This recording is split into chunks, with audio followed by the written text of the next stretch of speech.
રાજ્યમાં ચાંદીપુરા વાયરસના કેસમાં ચિંતાજનક રીતે વધારો થઈ રહ્યો છે। 1 જુલાઈથી આજ દિન સુધી રાજ્યમાં ચાંદીપુરાના કુલ 32 જેટલા શંકાસ્પદ કેસ નોંધાયા છે, જે પૈકી 7 દર્દીઓનો ચાંદીપુરા વાયરસનો રિપોર્ટ પોઝિટિવ આવ્યો, જ્યારે અત્યાર સુધીમાં 3 દર્દીઓના ચાંદીપુરા વાયરસથી મોત થઈ ચૂક્યા છે।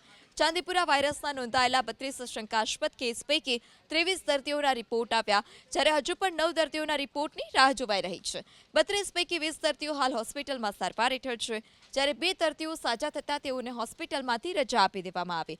મેઘરજ તાલુકાની 2 વર્ષની બાળકીને ચાંદીપુરાના શંકાસ્પદ લક્ષણો દેખાતા તેને પણ સારવાર માટે હિંમતનગર સિવિલ હોસ્પિટલ ખસેડાઈ છે।